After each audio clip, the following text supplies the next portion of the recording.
Kertov. Bonjour à tout le monde. Aujourd'hui, vendredi 13 Tevet. 13 Tevet, on est le 17. Dans Parashat Vayechi, on finit Sefer Bereshit, Shabbat Chazak. Je voudrais voir avec vous les derniers psukim de Sefer Bereshit, Parashat Vayechi. Et peut-être une conclusion comme ça, surtout Bereshit et le début de Shmot. Quand on fait un dran, quand on finit une masechet, on commence tout de suite la masechet d'après. Donc, je pense qu'il y a vraiment un enchaînement évident, évidemment, entre fin Vayechi et début Shemot, à part la chronologie évidente des événements. Alors, donc vraiment, les derniers psukim, c'est Perek Nun, Pasuk Rav Dalet. Yom Yosef el Achiv, el Echav, on y va. Yom Yosef el Echav, Anochi met, Elokim, Pakod, Yifkod etrem. Yosef, il dit, je vais mourir, et Kadosh Baruch Hu, il va se souvenir de vous. Et là, etrem min haaretz azot, el haaretz asher nishba l'Avraham, Yitzhak, Yaakov, vous allez, Bezrat Hashem, monter en Eretz Israël. Dieu il va se souvenir de vous, ça veut dire Dieu il va vous donner à manger, il va vous donner la parnassa. Plusieurs avis, c'est quoi le pakod ifkod ici, mais ce n'est pas le sujet de. C'est pas ce pasouk-là qu'on va s'arrêter. Vayashba, non, c'est le pasouk Rafé, c'est notre pasouk à nous. Vayashba Yosef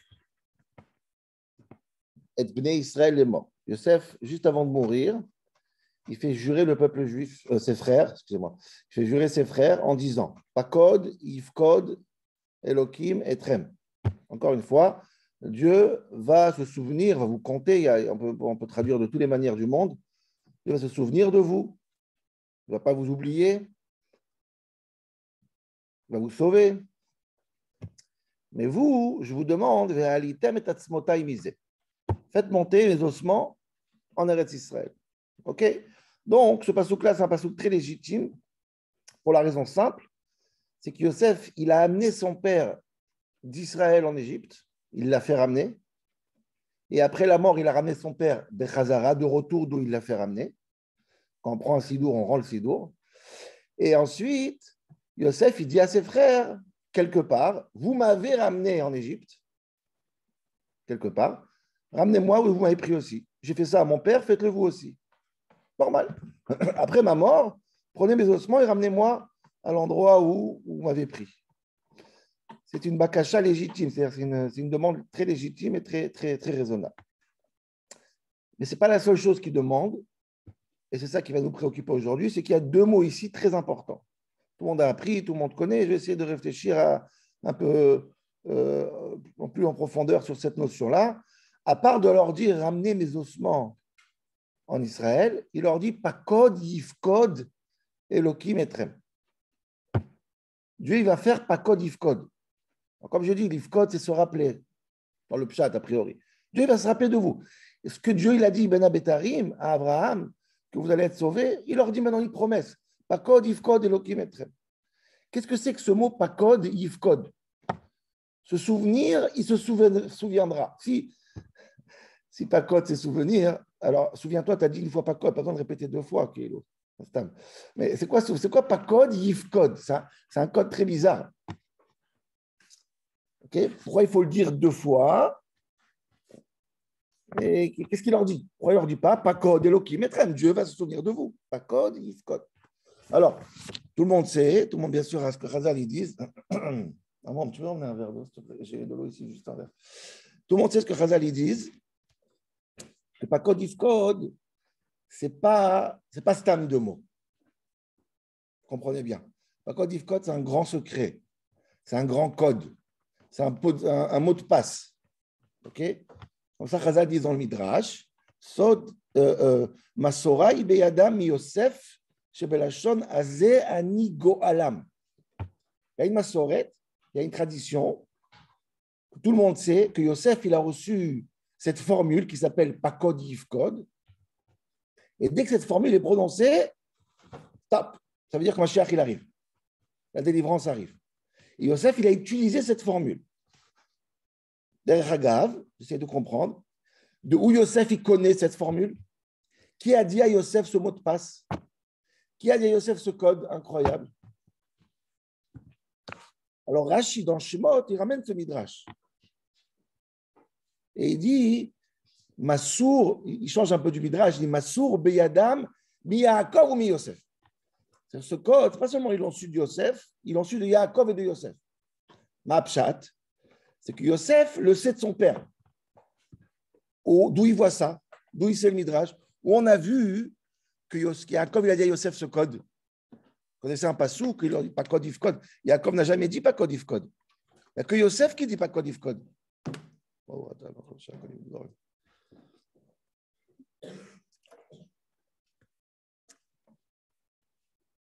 Yosef, il a quitté la maison très très tôt.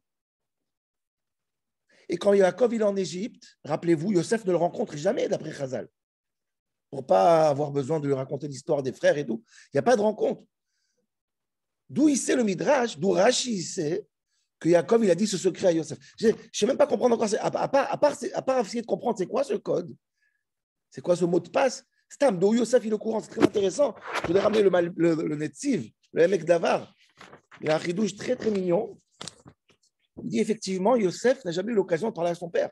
Il a quitté tôt la maison. Mais il y a eu une rencontre quelques secondes juste avant de mourir.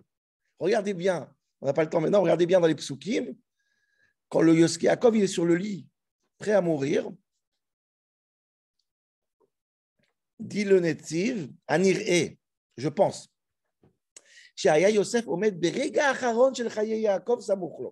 Juste avant qu'Yaakov il ferme les yeux, Yosef était là-bas. Il y a marqué Vaïpol al-Panav. Regardez bien le passouk. Il tombe, c'est-à-dire qu'il se prosterne. Et il n'y a pas marqué chez les autres frères. Il n'y a que Yosef qui a ce moment intime pour quelques secondes avec son frère. Yaakov, Yaakov, il disait à voix basse. Pas kodifkod, comme ça, à voix basse, avec les dernières souffles. Et Yada, Yosef, il a entendu ce que les frères n'ont pas entendu. Les frères n'étaient pas à côté, les frères étaient derrière. Et comme Yaakov a parlé très doucement, il n'y a que Yosef qui a entendu. Et d'où il savait Yaakov, alors le Tzvi dit, quelqu'un qui décède, c'est comme une bougie qui est allumée sur sa tête, la fameuse bougie. Et c'est les derniers instants que le corps il est encore vivant, le corps n'a plus son mot à dire, c'est que l'âme qui parle, et comme ça Yaakov a donné le secret. Bon, dès qu'il est en train de mourir, Yosef il fait comme ça, Vaïpol al-Panav. Dieu le Netziv, vous savez quoi, Vaïpol al-Panav? Il a mis l'oreille devant sa bouche. Et hop, il a eu le code. Yoter Mikol Abani. C'est pour ça qu'après, quand Yosef il dit à ses frères, pas code if code, les frères le croient. Alors, Stab, je ne vais pas entrer dans ça maintenant parce que j'ai envie de finir le shiur aujourd'hui, mais c'est très intéressant. Ce n'est pas évident pour les frères de croire à ce que Yosef il dit. Si Yosef il dit, écoutez, j'ai un code pour vous, et j'ai entendu de papa, hein, moi je serai les frères, ce n'est pas évident. Pourquoi? Très simple. Parce que les frères eux-mêmes, après la mort de Yaakov, ils vont inventer quelque chose que le père n'a jamais dit. Rappelez-vous. Ils vont inventer, oh, papa m'a dit qu'on ne veut pas se disputer. Ils vont inventer tout un testament. Ils ont menti. Donc, ça veut dire qu'ils savent qu'on peut inventer des choses après la mort de Yaakov. Ils l'ont fait eux-mêmes. Mais ils décident de croire Yosef que ça, il a vraiment dit, pas code if code. Donc, ça veut dire que cette formule est tellement forte que celui qui l'a dit, tout le monde croit directement. C'est incroyable. C'est une formule, c'est un mot de passe gigantesque, énorme. Pas code if code, boum. On croit. Malgré que tu as pu inventer, on croit. Alors, qu'est-ce qu'il y a dans ce pas code if code? Mayesham. Pourquoi deux fois? Et c'est quoi le sens de ce mot de passe? Pas code if code, ça ne veut rien dire ce mot. Dieu va nous compter, Dieu va nous souvenir. Qu'est-ce qu'il y a de tellement fort? Ça a l'air, maman, c'est une zgoula.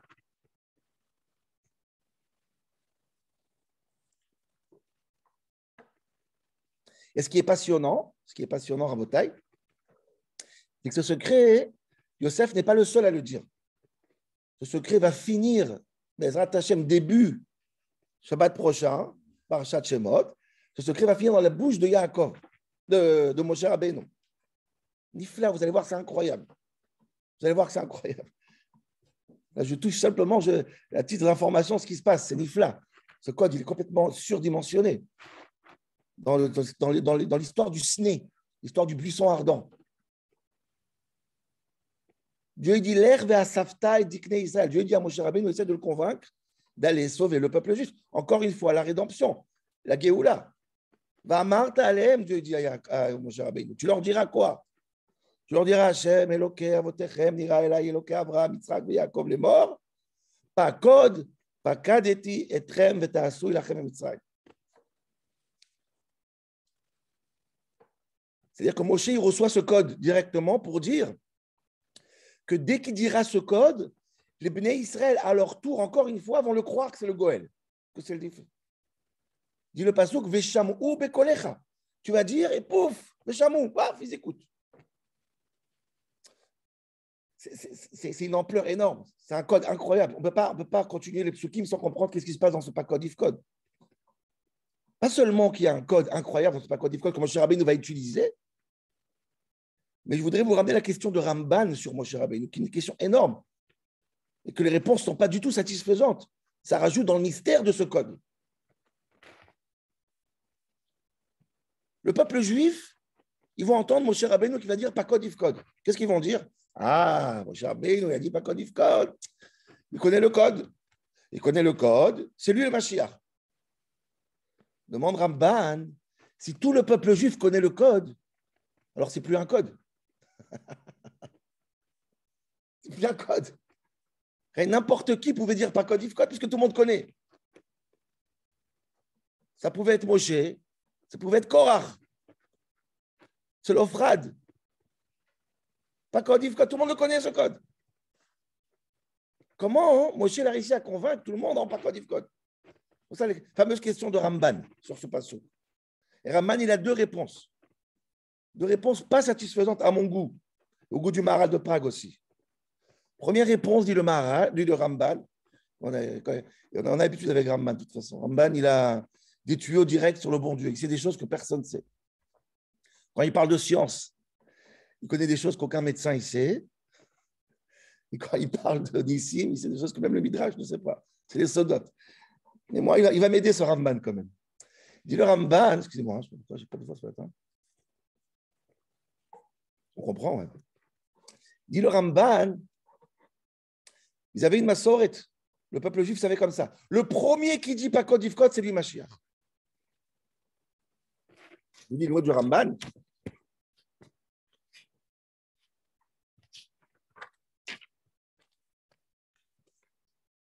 Le premier qui vient, il dit pas code if code. Où y a Goël Otam? גלוי וידוע לפני הקדוש ברוך הוא שלא יבוא אדם ויחזר בהם בכל הבטחתם. Il savait que ça ne va pas se mentir. Le premier qui vient, c'est lui le bon. D'où tu sais, Ramban? D'où tu sais? Il n'y a pas marqué ça dans le passouk. Il y a marqué que le code, ce n'est pas code if code. Quelle était l'assurance, comme ça, Maharal de Prague, qui pose la question aussi. Quelle est l'assurance de dire qu'il n'y a pas un escroc qui vient, qui ne dira pas code if code? Ok. Toi, Ramban, tu dis, on savait que le premier, il vient, et le premier, ça va être le bon. Ok, Ramban, respect. Enchumbaya. Tu as vu le contrat que je n'ai pas vu. Mais dis Maharal de Prague, mais ce n'est pas vrai. Ça n'enlève pas le libre arbitre à chaque fou et chaque escroc de venir dire pas code if code. Qu'est-ce que c'est que cette. D'où tu prends ça, Ramban? Bien sûr, Ramban, il dit une autre réponse, peut-être parce que la première n'est pas satisfaisante. Mais la deuxième aussi. Qu'est-ce qu'il dit, Ramban? Ramban, il dit encore un pirouche. Qu'est-ce qu'il dit? Amar Abraham Abachani, ramène un midrash.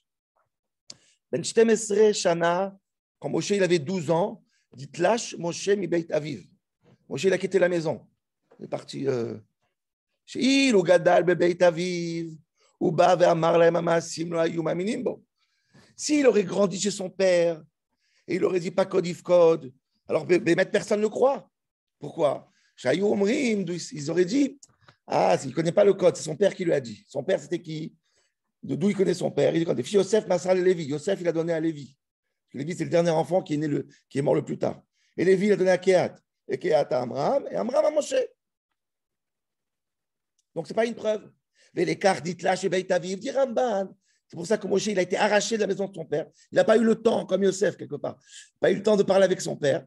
S'il dit pas code if code, forcément, c'est un mot de passe. Forcément, il le connaît des bonnes sources.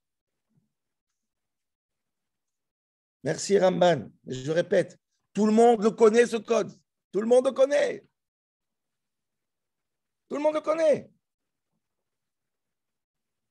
N'importe qui aurait pu le dire. C'est quoi l'assurance du peuple juif que celui qui vient le dire, il vient parce que Moshe, il n'a pas entendu de son père. Il a entendu d'un voisin. On peut sortir dans la rue, voir deux juifs qui parlent, Pakod Ifkod. Ah, Pakod Ifkod. Qu'est-ce que c'est que cette preuve? Qu'est-ce qu'il y a dans ce Pakod Ifkod que Yosef, il ouvre sa bouche? Les frères, il dit au garde à vous. Comme Moshe, il ouvre sa bouche, il y a Amen à Ham et le peuple y croit. Bon. Il y a un maral de Prague que je ne vais pas ramener, parce que je n'ai pas le temps. Je vais le mettre sur le groupe WhatsApp des références. Maral de Prague, un chidouche nifla. J'ai du mal à comprendre des fois même ce chidouche. Qu'est-ce qui se passe dans le Pakod Ifkod? Qu'est-ce qu'il y a là-bas dans le Pakod Ifkod? Il y a donc Vorotari, si je ne me trompe pas. Ouais. Et je vais vous le ramener. Je vais le mettre dans le groupe. Avant de donner ma réponse, je voudrais ramener juste Dat Skeni le Balatosfot. À la fin du Bikrog de l'autre, il y a Dat Skeni le Balatosfot. Ils ont un petit vort mignon, très sympathique. Qu'est-ce qu'il y a dans ce mot Pakod? C'est un drache, mais c'est mignon. Pourquoi pas? Il faut bien dire quelque chose à la table de Shabbat. Dis le Dat Skeni le Balatosfot. Ils disent Ribono Shalolam. Alors, c'est même moi à moi. La question n'est pas dans le Dat Skeni le Balatosfot. Je dis cette question pour comprendre le Bat Skeni. Pas seulement que le Pakod Ifkod, c'est un code incroyable, un mot de passe incroyable on essaie de comprendre comment les Juifs ils arrivent à Bayamnou, ils ont cru. Mais je vous rappelle une chose incroyable, c'est que Moshe, il ne vient pas à l'heure. Moshe, il vient à la 210e année qu'ils sont en Égypte, quand Abraham, il a eu une promesse de 400 ans en Égypte. Donc quand Moshe, il vient après 210 ans, il dit Pakod Ifkod. Ils ont toutes les raisons de lui dire, tu as un bluff. T'as chakran, tu mens. Pas seulement que ce code n'a rien à dire et tout le monde peut avoir le code, mais en plus, il y a toutes les raisons de dire allô, dehors. C'est même pas à l'heure, Bichlal. Nous, on sait de nos parents qu'Abraham, on a dit à Abraham 400 ans à Ben Abetarim. Vous vous rendez compte la force de la code Ifkod? Du Dat Skenim, j'ai dit les mots du Dat Skenim, et j'ai vu que le Balatourim aussi, il ramène à peu près la même chose. Il dit comme ça, Pirouche. יחסר הבורא מן הגלות שלכם, ניבא עליהם שלא יהיו במצרים כי אם ירדו שנים, הרי לך שחסר הקדוש ברוך הוא מן השעבוד קץ שנים כבניין קוד. La valeur numérique du mot code, c'est 190. Là, quand Moshe il vient, il dit pas code, if code. Ça veut dire if code, ça veut dire il enlèvera pas code. Dieu, il enlèvera des 400 ans le mot Pakod. Pakod, c'est 190. 400 moins 190, 210. Chaim le Chaim. Ça, c'est un Fabrengen. Baïtosfot, c'est un Fabrengen. Il va à doute comme ça. Il a eu un vort comme ça. C'est un bon vort. Le Balatour, il fait remarquer, je pense que Pakod, c'est Chasser. Donc, ce n'est pas très bon le calcul. Mais il répond à ça, je pense. Bref. Mais en tout cas, ça c'est. Donc, il me reste 10 minutes pour essayer de comprendre cette tofa. Et rabotage, je vais vous faire remarquer quelque chose que je ne sais pas si quelqu'un a remarqué, qui est comme un shoot magique sur cette histoire de. Et on finira comme ça, c'est faire des réchits. Je vais être un petit peu cruel, je pense qu'on ne va pas répondre à 100% à la question, dans le sens que, je veux dire la réponse à 100%, mais le pourquoi, il manquera un petit peu encore. Ça je n'ai pas le temps. Ça a développé, mais ce n'est pas grave. La réponse, elle sera là. Parce que le chidouche, cette idée-là, elle est nifla, pas chou. Et je vais dire comme ça. Je vais dire quoi, après je vais dire pourquoi, et après, ce qui manquera, chacun complétera tout seul. Je pense, et je n'ai pas le temps de donner les preuves, mais il y a des 3 preuves aussi. Ramban un petit peu et Maharal. Ils ne disent pas clairement, mais ils montrent qu'on peut faire cette route pas que je vais faire. Que l'idée, c'est quoi? L'idée, ce n'est pas Pakod Ifkod, c'est un mot de passe. Ce n'est pas suffisant. Pakod Ifkod, pas parce que tu dis le mot Pakod Ifkod, comme un ordinateur, ça ouvre. Non. Dans le Pakod Ifkod se cache quelque chose d'autre. Qu'est-ce qui se cache? Il cache la personnalité de la personne qui le dit. Autrement dit, les seuls qui représentent le Pakod Ifkod, c'est 2 personnes.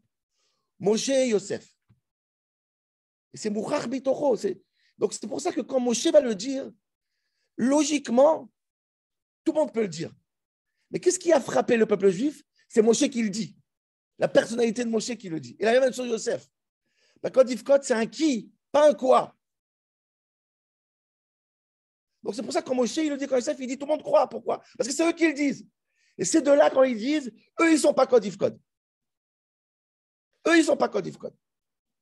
Alors je joue comme Ramban. Il y a une massorette, j'ai entendu du bon Dieu, c'est ça le pshat. Ça, vous me croyez. Ce n'est pas simplement dire pas code Ifcode, c'est représenter pas code Ifcode. Et là, je vais vous faire remarquer quelque chose en 7 minutes, qui est nifla. Celui qui a remarqué, l'a remarqué. Mais ça m'a tilté hier, et après, bon, en réalité, Yaakov, Yosef et Moshe, qui ont dit pas code Ifcode, eux-mêmes, ils représentent pas code Ifcode dans le sens, ils représentent la Géoula. D'où je prends ça, je vais vous faire remarquer quelque chose d'incroyable, c'est que Moshe et Yosef sont des frères jumeaux. Ça veut dire quoi, des frères jumeaux? On a l'impression qu'ils ont vécu la même histoire, on a juste changé l'acteur principal. C'est nifla. Je n'ai pas eu le temps de tout finir, je pense que vous allez vous trouver encore des comparaisons, mais c'est incroyable. Je vais vous donner quelques comparaisons, mais ce n'est pas déstabilisant. Et c'est pour ça que je dis que cette comparaison va faire en sorte que ces deux-là, leur sort, il est tellement lié que dans leur ADN, ce n'est pas code Ifcode. Donc, quand tu parles Moshe, quand tu parles Yosef, c'est la même chose. Vous, on vous croit. Et moi, je vais essayer de prouver d'abord pourquoi ils sont les mêmes. C'est ça l'essentiel de ce que je veux dire. Première comparaison d'abord, c'est que Yosef, quand il est jeune, il fait des rêves et il a une révélation qui va prendre le pouvoir, qui sera un roi.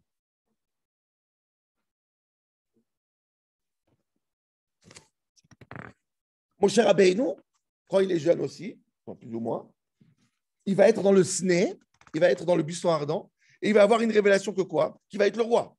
Les deux sont les jeunes frères qui vont être rois sur le frère. Moshe sur Aaron et Yosef sur ses frères. Alors, vous pensez que c'est seulement du drash? C'est nifla, je n'ai pas beaucoup de temps. Mais quand Moshe Rabbeinu, c'est incroyable. Je vous le dis après, regardez dans le fromage vous-même. Dans Sefer Devarim, il va bénir tous les tribus, Rouven, Shimon, Lévi.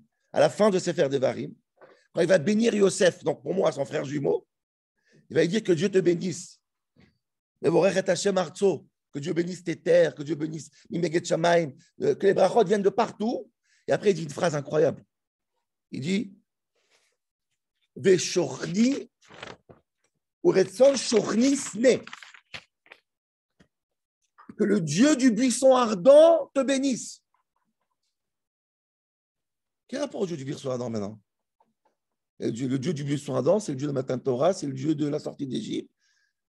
Yaakov, Moshe, quand il bénit Yosef, il lui dit, mon Dieu à moi que j'ai découvert au Sné, c'est ton Dieu à toi que tu as découvert quand tu étais fils. On a le même Dieu, on a eu le même buisson ardent, le même rêve qui a transformé notre vie. C'est Moshe qui fait cette comparaison avec Yosef. On est deux buissons ardents. Première comparaison. Deuxième comparaison, Yosef, il est pris jeune de la maison de ses parents pour arriver où, en fin de compte? Pour arriver dans le palais de Paro. Mon cher Rabbeinu, il est pris jeune de la maison de ses parents pour arriver où? Pour arriver chez Batia et pour arriver chez Paro aussi. Deuxième comparaison. Troisième comparaison, à pleurer. Ils font la tôle, excusez-moi du terme. Yosef et Moshe, ils font de la prison. Yosef, il fait de la prison en Égypte. Et Moshe fait de la prison. Où il fait de la prison? Targum Yotat Ben Uziel, Midrash. Tout le monde dit cette histoire. Je vous reconnais que je ne le savais pas, moi aussi. Je ne savais pas de complexe. Yitro, il a mis son gendre en prison. Quand Moshe Rabbeinu, je ne veux pas lire le Midrash, je n'ai pas beaucoup de temps. Quand Moshe Rabbeinu est arrivé chez Yitro, il demande à sa fille, c'est qui ce monsieur? Et qui tu es? Il demande à ce monsieur. Ani Moshe. Il s'appelle Otokol Amotzaot Ad Mitzrayim. Il lui a raconté tout ce qui s'est passé. Il s'est sauvé de l'Égypte. Il a dit Zéaïch, toi, tu as touché la couronne de Paro. Et là, en prison, il a jeté 17 ans en prison. Et c'est Itsipora qui donnait à manger tous les jours. Et ensuite, il a sorti de prison. Il croyait qu'il était mort. J'ai la femme Irak qui est sortie de prison. Opa, on a le mot bord. Yotziou mina bord, le même mot que Yosef. Les deux ont fait de la prison. Troisième comparaison. Quatrième comparaison. Les deux, ils ont un nom en français et en hébreu, en égyptien, je voulais dire. En égyptien et en hébreu. Mon cher Rabbeinu s'appelle Moshe. Qui lui a donné le nom Moshe? La famille de Bathia, la famille de Paro. Mais son vrai nom, c'est quoi? C'est Écoutiel, c'est Tov, c'est Avigdor, on connaît des noms. Il a plein de prénoms en hébreu. Et la famille royale, il donne un prénom en France, en Égypte. Et Yosef, à la Brit Mila, il a reçu le mot Yosef. Et Vaikra lo Paro, Safnat Paner, il reçoit un nom en Égypte aussi. En Égypte, il s'appelle Monsieur Safnat Paner. Donc, ils ont deux prénoms, égyptiens et hébreux. Nifla. Il n'y a pas d'autres qui ont eu ça. Je pense aussi, pour la cinquième comparaison, que si les deux personnages les plus humbles de la Torah, c'est Moshe et Yosef.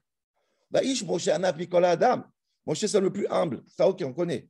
Même Yosef, chaque chose qu'on lui dit, tu vas faire, qu'est-ce qu'il dit? Être l'homme paro Elohim Yahane. Jamais il prend un crédit sur rien du tout. Ça, c'est la définition de la Hanava. On n'a pas le temps de le déchiffrer. On connaît. La définition de la Hanava, c'est quoi? C'est que tout vient de Dieu. C'est exactement Yosef. On a l'impression que Yosef, c'est l'explication de Moshe. Sixième comparaison. Le Shver, le beau-père de Yosef, c'est qui? Yitro, Osnat bat Potifera, Cohen, On. Osnat est la fille de Potiphar qui est un Cohen, un idolâtre. C'est qui le beau-père de Moshe? Yitro Cohen.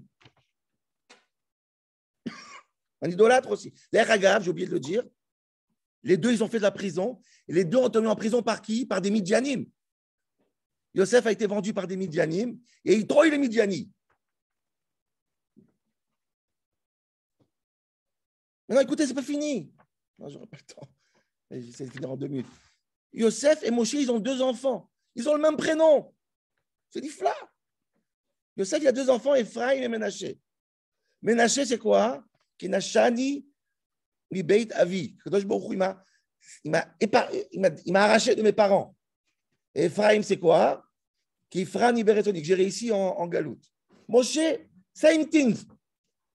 2 enfants, Gershon et Elazar. Gershon, Geraïti beretz nochria, j'étais étranger. Eliezer, Eloki avi be'ezri, il m'a aidé en galoute. Encore? Yosef, il a donné à manger à toute l'Égypte. Moshe a donné la manne à tout le peuple juif, il a donné à manger. Et l'eau. Et encore, et encore, et encore. Je vais juste finir parce que j'ai plus le temps, il reste 1 minute. Je vous invite à faire cette comparaison qui est incroyable, qui montre encore une fois que dans l'ADN, ces deux sont les mêmes. Ces deux, quand ils disent Makod Ifkod, on les entend. Ils sont le symbole de la galoute et briser la galoute. Et le pire de pire, l'extraordinaire, je voulais que vous imaginiez ça comme un enfant.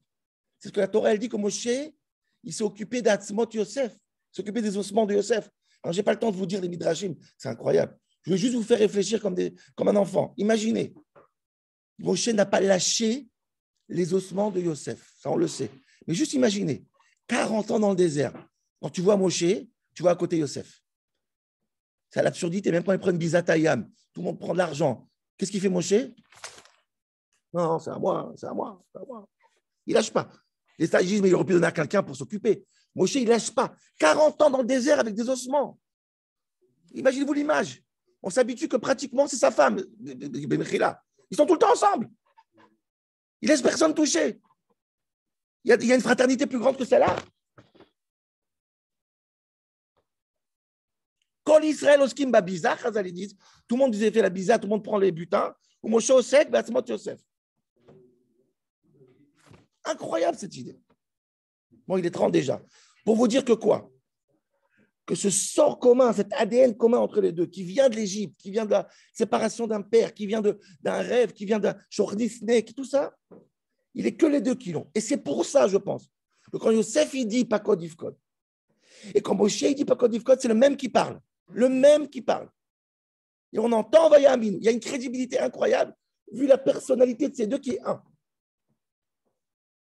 Oui, mais il ne nous dit pas pourquoi 2 fois, qu'est-ce qu'il y a dans cet ADN. Tout le monde connaît, tout le monde peut dire Pakod Ifkod, ce n'est pas crédible. Eux, ils disent Pakod Ifkod, Vayamin. Voilà, Rabotai, good Shabbos.